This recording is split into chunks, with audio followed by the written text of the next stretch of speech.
नमस्कार दोस्तों। और आप सभी का एक बार दोबारा आपके चैनल क्लास वायरस में स्वागत है।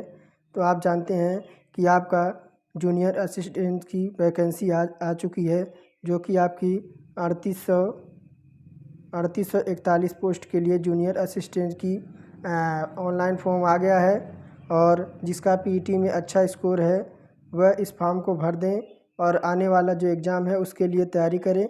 और हमारे चैनल के माध्यम से आपको UP SSC चाहे वो पीईटी हो, चाहे वह आपका जूनियर असिस्टेंट हो, चाहे वह BDO का एग्ज़ाम हो, इसकी तैयारी हमारे चैनल पर निरंतर कराई जा रही है।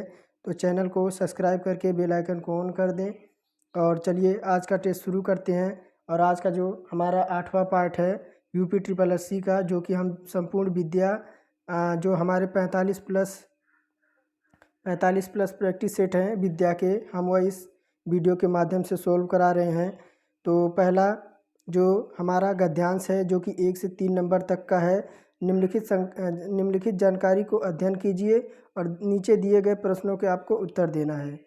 तो गद्यांश है, थोड़ा टाइम तो ज़रूर लगता है, लेकिन अगर आप गद्यांश कर लेते हैं तो एक आपको कहीं ना कहीं 1 से आपको 3 क्वेश्चन या 4 क्वेश्चन आपको नंबर मिल जाते हैं।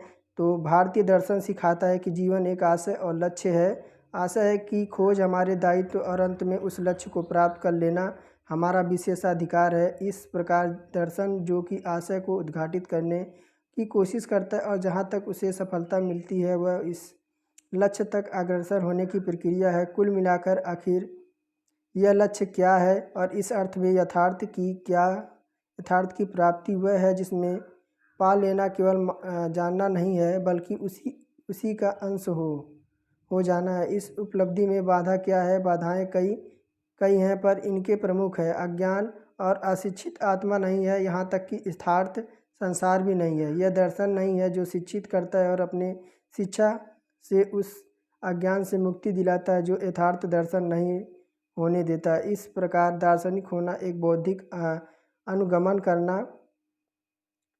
करना नहीं, बल्कि एक शक्तिप्रद अनुशासन पर चलना है। क्योंकि सत्य की खोज में लगे हुए सही दार्शनिक को अपने जीवन को इस प्रकार आचरित करना पड़ता है ताकि उस यथार्थ से एकाकार होकर जिसे वह खोज रहा है वास्तव में यही जीवन का एकमात्र सही मार्ग है। सभी दार्शनिकों को इसका पालन करना होता है, और दार्शनिक ही नहीं बल्कि सभी मनुष्यों को, क्योंकि सभी मनुष्यों का दायित्व और नैति एक ही है। तो ये तो हमारे गद्यांश थे, और हम आगे इसके ऑप्शन देखते हैं कि उपयुक्त गद्यांश का आपका उचित शीर्षक क्या है। यानी उपयुक्त गद्यांश का आपका समुचित शीर्षक चुनिए। तो भारतीय दर्शन और जीवन, उपयुक्त गद्यांश का क्या आपका अर्थ निकल रहा है कि भारतीय दर्शन और जीवन। और उपयुक्त गद्यांश का संक्षेपण कीजिए। उपयुक्त गद्यांश का आपको संक्षेपण करना है, तो आपका क्या हो जाएगा कि ऑप्शन नंबर डी इसमें हमारा करेक्ट हो जाएगा कि भारतीय दर्शन जीवन के खोज करके उसे पाने की प्रक्रिया में बताता है कि लक्ष्य को पा लेना उसे केवल जानना ही नहीं है, बल्कि उसका अंश हो जाना है। इस उपलब्धि में प्रमुख बाधा है कि अज्ञान दर्शन ही दूर कर सकता है। जिस प्रकार दार्शनिक को स्वयं अनुशासित होना पड़ता है ताकि यथार्थ से एकाकार हो जाए, इसी नाते अनुशासित आचरण को पालन सभी मनुष्यों को करना होता है। तो दूसरा नंबर में हमारा डी सही हो जाएगा।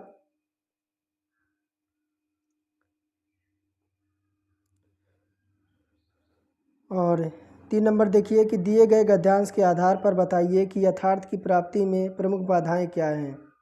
यथार्थ की प्राप्ति में प्रमुख बाधाएं क्या हैं? तो दिए गए गद्यांश के आधार पर यथार्थ की अज्ञान जो है वह प्रमुख बाधा है। दिए गए आपका जो गद्यांश है इसके अनुसार जो अज्ञान है वह प्रमुख बाधा है। और 4 नंबर देखिए, जब कोई सर्वनाम के किस प्रकार का उदाहरण है। जब कोई सर्वनाम किस प्रकार का उदाहरण है? तो यह जब कोई सर्वनाम किस प्रकार का उदाहरण है, तो आपका यह संयुक्त सर्वनाम का उदाहरण है। ये क्या है? तो यह संयुक्त सर्वनाम का उदाहरण है। संयुक्त सर्वनाम अलग अलग श्रेणी के सर्वनाम होते हैं। सर्वनाम से इनकी भिन्नता इसलिए होती है क्योंकि इनमें एक शब्द नहीं बल्कि एक से अधिक होते हैं। संयुक्त सर्वनाम के शब्दों को संज्ञा के स्वतंत्रता से रूप से प्रयोग करते हैं, जैसे कोई, कोई, जो कोई, हर कोई इत्यादि जो हैं हमारे, यह संयुक्त सर्वनाम के हमारे उदाहरण है। और सर्वनाम आप जानते हैं कि सर्वनाम जो हमारे होते हैं वो टोटल 6 प्रकार के होते हैं। सर्वनाम कितने प्रकार के होते हैं? तो टोटल 6 प्रकार के हमारे सर्वनाम होते हैं। पुरुषवाचक, निजवाचक, अनिश्चयवाचक और संबंधवाचक, और 5वां है प्रश्नवाचक, और 6वां है हमारा निजवाचक। गुरुजी मेरा डैश डैश स्वीकार करो। गुरुजी मेरा डैश डैश स्वीकार करो। रिक्त स्थान भरने के लिए निम्नलिखित में से उपयुक्त शब्द चुनिए। तो गुरुजी क्या है? मेरा अभिवादन स्वीकार करो। गुरुजी मेरा अभिवादन स्वीकार करो। रिक्त स्थान पर आपका आएगा अभिवादन। और पत्र के संबंध में निम्नलिखित में से किसको अभिवादन कहते हैं? पत्र के संबंध में निम्नलिखित में से किसको हम अभिवादन कहते हैं?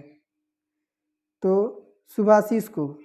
शुभाशीष को जो है पत्र के संबंध में हम, जैसे आशीर्वाद आपका हो गया, प्रणाम हो गया, नमस्ते हो गया आपका, ये हमारे अभिवादन में स्वीकार किए जाते हैं। और 7वां नंबर की ओर बढ़ते हैं कि निम्नलिखित में से किसका प्रयोग अधिकतर भारतीय गजटों में प्रकाशित सरकारी नियम, आदेशों आदि की सूचना में प्रसंग में होता है? तो अधिसूचना। अधिसूचना क्या? नोटिफिकेशन। नोटिफिकेशन।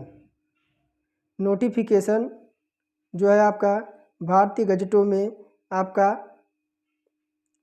प्रत्येक विभाग के भी विशिष्ट विषय निश्चित होता है, अर्थात प्रकाशन अर्थ सामग्री के पूर्ण विवरण आवश्यक है किस भाग में प्रकाशित होनी चाहिए। यानी आपका अधिसूचन जो है भारतीय गजटों में प्रकाशित सरकारी नियम, आदेशों आदि की सूचना में प्रसंग होता है।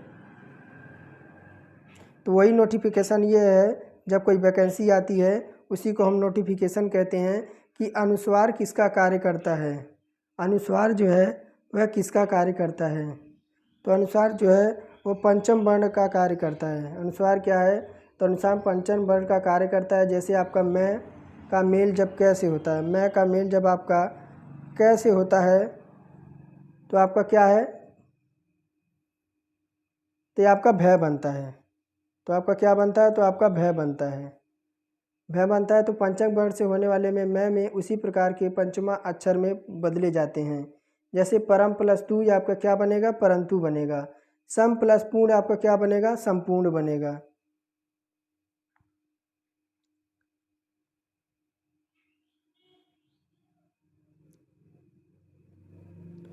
और जिन स्वरों का उच्चारण में हवा नाक से निकलती है उन्हें हम क्या कहते हैं? खाली स्थान पे क्या आपका आएगा? यानी जिन स्वरों के उच्चारण में हवा जो है वह नाक से भी निकलती है उन्हें हम क्या कहते हैं? उन्हें हम अनुनासिक स्वर कहते हैं। जिन बोलते समय अगर हमारी हवा जो है वह नाक से भी निकलती है तो हम उसे अनुनासिक स्वर कहते हैं।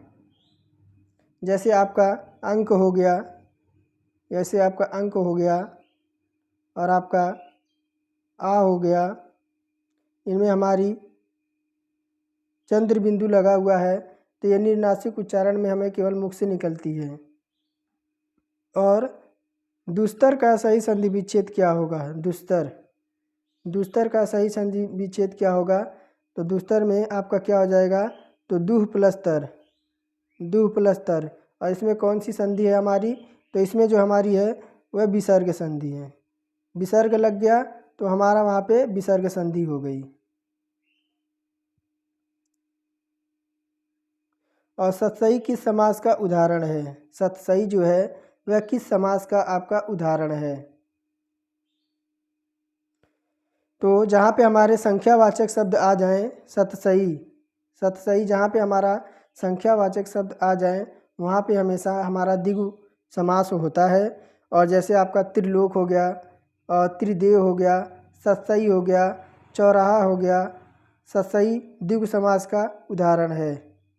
आप भला तो जग भला वाक्य में रेखांकित शब्द का कौन सा सर्वनाम है? आप भला तो जग भला वाक्य में रेखांकित शब्द में कौन सा सर्वनाम है?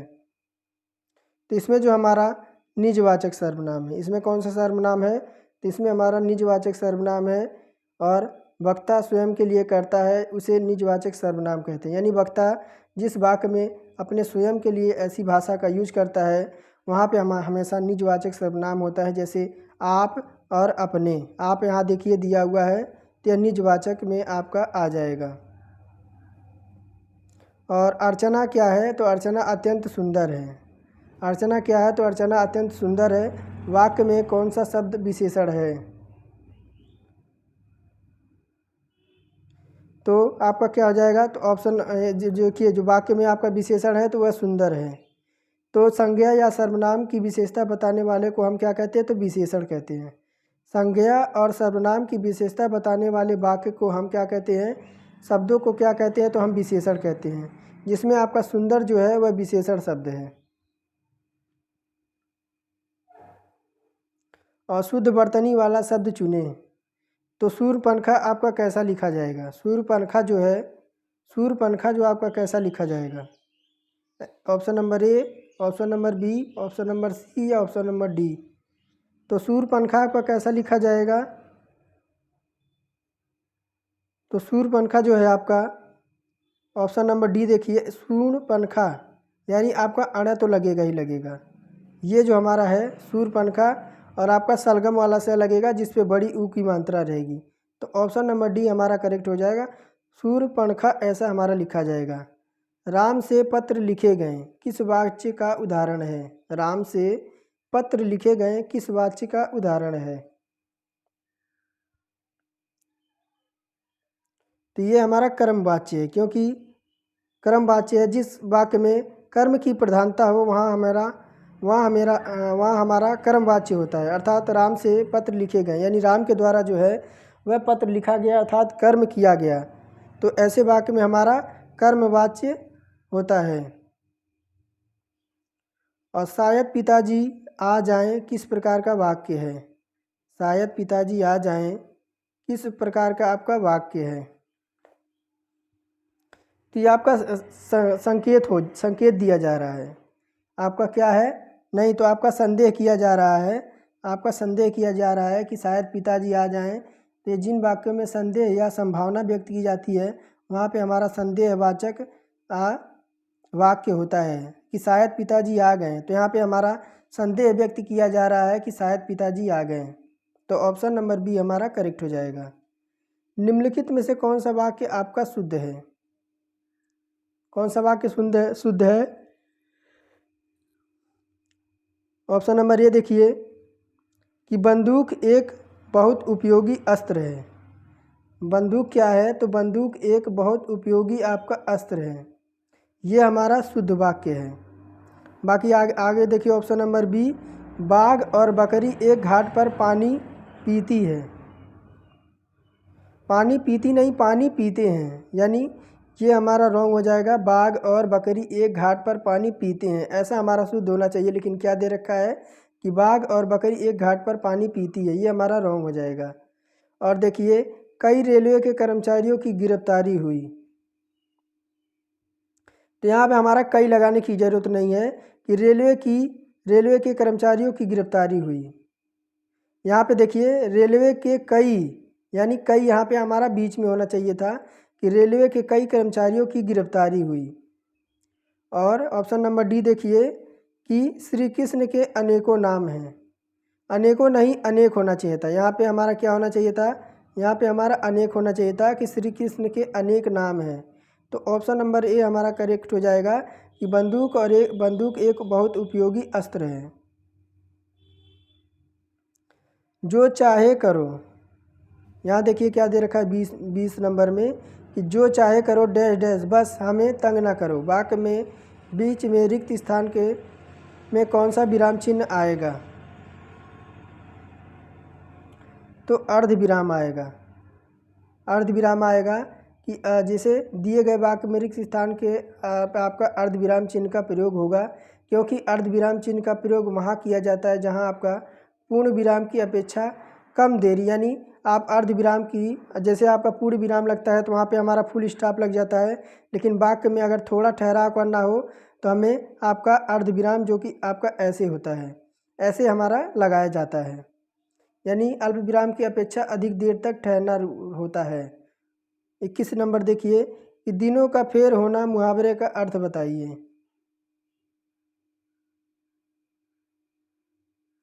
तो दिनों का फेर होना मुहावरे का अर्थ क्या निकलेगा? तो अजीब हाल होना, ये नहीं होगा। बहुत जल्दी हल्दी होना, ये भी नहीं होगा। भाग्य का चक्कर, ये हमारा सही हो जाएगा, भाग्य का चक्कर, यानी दिनों का फेर होना मुहावरे का अर्थ क्या निकलेगा? तो भाग्य का चक्कर। 22 नंबर देखिए, यह मुँह और मसूर की दाल लोकोक्ति का अर्थ बताइए। यह मुँह और मसूर की दाल लोकोक्ति का अर्थ आपको बताना है। तो मजबूर में आदमी सब कुछ करता है, ये तो हमारा नहीं होगा। केवल ऊपरी दिखावा, ये भी नहीं होगा। पुराना गौरव समाप्त होना, ये भी नहीं होगा। अपनी औकात से बढ़कर होना या करना, ये हमारा सही हो जाएगा कि यह मुँह और मसूर की दाल, यानी अपनी औकात से बढ़कर होना या करना। आधुनिक हिंदी गद्य के जन्मदाता किसे माना जाता है? आधुनिक हिंदी गद्य के जन्मदाता किसे माना जाता है? तो आधुनिक गद्य के जन्मदाता हम किसे मानते हैं? तो भारतेंदु हरिश्चंद्र जी को, भारतेंदु हरिश्चंद्र जी को आधुनिक गद्य के जन्मदाता कहा जाता है। इनका जो जन्म 1850 में इनका जन्म जो है वो वाराणसी में हुआ था। भारतेंदु हिंदी के नए रूप में ढाले जाते हैं। भारतेंदु के कुछ महत्वपूर्ण कृतियाँ जैसे आपकी प्रेम मल्लिका, प्रेम माधुरी और भारत दुर्दशा, अंधेर नगरी इन्होंने ही लिखा है, जिसमें अंधेर नगरी, चौपट राजा और कृष्ण चरित्र जो हैं भारतेंदु जी के रचनाएं हैं। कामायनी के रचनाकार कौन हैं? सबसे ज़्यादा क्वेश्चन पूछे जाने वाला आपका, सबसे ज़्यादा पूछे जाना कि कामायनी के रचनाकार कौन हैं? तो जयशंकर प्रसाद। कामायनी के रचनाकार कौन हैं? तो जयशंकर प्रसाद। कवि जयशंकर प्रसाद की अनेक महत्वपूर्ण रचनाएं हैं, जिसमें आपकी ध्रुव स्वामिनी, तितली, कंकाल, चित्रधार, आंसू, झरना, लहर, अजातशत्रु, एक घूंट, आकाशदीप, ये सारे के सारे जो है वह जयशंकर प्रसाद जी के आपकी रचनाएं हैं। अब भोर का तारा एकांकी के लेखक कौन हैं? भोर के तारा एकांकी लेखक के कौन हैं? तो भोर के तारा एकांकी के लेखक कौन हैं? तो जगदीश चंद्र माथुर। जगदीश चंद्र माथुर जो हैं वह आपके भोर के तारा के लेखक हैं। जगदीश चंद्र माथुर की अन्य महत्वपूर्ण रचनाएं हैं, जैसे आपका पहला राजा, सरदिया, कोकर्ण और मेरे सपने आदि जो हैं, यह आपके जगदीश चंद्र माथुर की प्रमुख रचनाएं हैं। और आपका गद्यांश दे रखा है, आपका प्रश्न दे रखा है 26 से 50 में निम्नलिखित अध्ययन कीजिए और नीचे दिए गए प्रश्नों को आपको उत्तर देना है। तो शील युक्त व्यवहार मनुष्य की प्राकृतिक और व्यक्तित्व को उद्घाटित करता है और उत्तम प्रशासनिक और पवित्र आचरण ही शील है। शील युक्त व्यवहार प्रत्येक व्यक्ति के लिए हितकार है।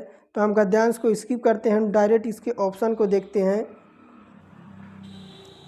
डायरेक्ट हम इसके ऑप्शन को देखते हैं कि निम्नलिखित में से कौन सा कथन शील के संबंध में गलत है। निम्नलिखित में से कौन सा कथन जो है वह शील के संबंध में गलत है? तो ऑप्शन नंबर बी देखिए, शील एक दैवी गुण है, ये हमारा इसमें गलत हो जाएगा। शील क्या है? तो शील एक दैवी गुण है, ये हमारा रॉन्ग हो जाएगा। तो पारिवारिक सांसारिक शील को विकसित करने में महत्वपूर्ण भूमिका निभाते हैं, यानी पारिवारिक सांसारिक लोग जो हैं वह शील को विकसित करने में महत्वपूर्ण भूमिका निभाते हैं। इसे गुण अर्जित किया जाता है और शील का दैविक गुणों से कोई संबंध नहीं है। और गद्यांश में रेखांकित अंश की उचित व्याख्या क्या है? गद्यांश में रेखांकित अंश की उचित व्याख्या क्या होगी? तो जहाँ शील के प्रभुत्व होता है वहाँ कोई कार्य बिगड़ना नहीं पाता है। ऑप्शन नंबर सी हमारा करेक्ट हो जाएगा। तो जहाँ शील का प्रभुत्व होता है वहाँ कोई कार्य बिगड़ने नहीं पाता। और 28 नंबर है कि गद्यांश में कौन सा शब्द आपका दुष्प्रभावित का विलोम है।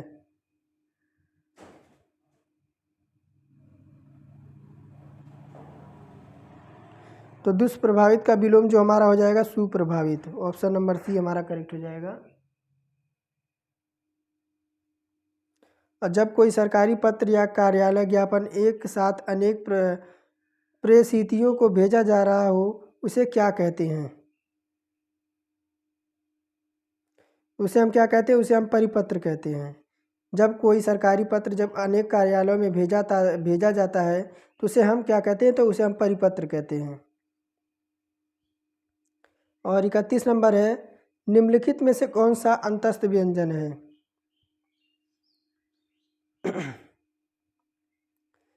तो य, र, ल और आपका व, ये हमारे अंतस्थ व्यंजन होते हैं। य, र, ल, व ये हमारे जो हैं ये अंतस्थ व्यंजन होते हैं।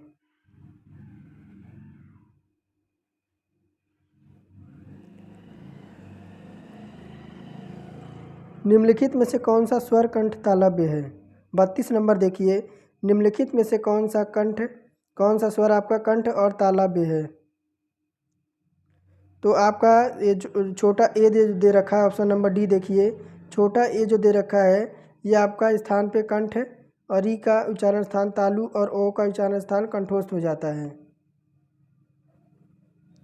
और पो प्लस अन किस स्वर संधि का उदाहरण है। पो प्लस अन जो है वह किस स्वर संधि का उदाहरण है।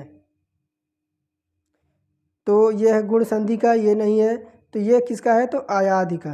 ये आयाधि संधि का उदाहरण है। यदि ए ओ और स्वरों का मेल हो तो वहाँ पर ए का आपका रूप परिवर्तन हो जाता है। जब का ने प्लस अन क्या हो जाएगा, तो नयन हो जाएगा। पो प्लस अन हो जाएगा आपका पवन। तो ये जो पो प्लस अन क्या है, तो ये आयाधि संधि का उदाहरण है। तो सीता सखियाँ पुष्प वाटिका गईं, तो सीता सखियों के सहित पुष्प वाटिका गई रेखांकित अवयव का प्रयोग निम्नलिखित में से किस भेद का उदाहरण है। सीता जो है वह अपनी सखियों के साथ पुष्प वाटिका गई। तो वाक्य जो है रेखांकित अवयव प्रयोग निम्नलिखित में से किस भेद का आपका उदाहरण है। तो यह जो है वह संबंध बोधक वाक्य है। संबंध बोधक वाक्य है कि जो अवयव किसी संज्ञा के बाद आकर उस संज्ञा का संबंध वाक्य के दूसरे शब्द से देखते हैं उन्हें संबंध अवयव कहते हैं। रेखांकित अवयव सखियां सहित यानी सखियों के सहित जो है वह संबंध का आपका उदाहरण है। यहाँ देखिए डैश आपका दे रखा है, आपका यहाँ डैश दे रखा है, तो ये जो हमारा संबंध को दर्शा रहा है। तो ये हमारे टोटल 35 क्वेश्चन थे जो कि आपका जूनियर असिस्टेंट की वैकेंसी में, जो कि हम टोटल आपका प्रीवियस ईयर क्वेश्चन जो आपकी विद्या 45 प्लस स्कोर है, 45 प्लस प्रैक्टिस सेट है, उसी को हम सोल्व करा रहे हैं इस वीडियो के माध्यम से। अगर आप चैनल पर नए हैं और अपनी तैयारी को एक दिशा देना चाहते हैं तो चैनल को सब्सक्राइब करके बेल आइकन को ऑन कर दें ताकि जो भी मैं वीडियो अपलोड करूं सबसे पहले आप तक पहुंचे। तो चलिए आज का टेस्ट यहीं समाप्त करते हैं, फिर मिलेंगे इसके अगले पार्ट में। तब तक के लिए धन्यवाद। आप सभी का दिन शुभ हो।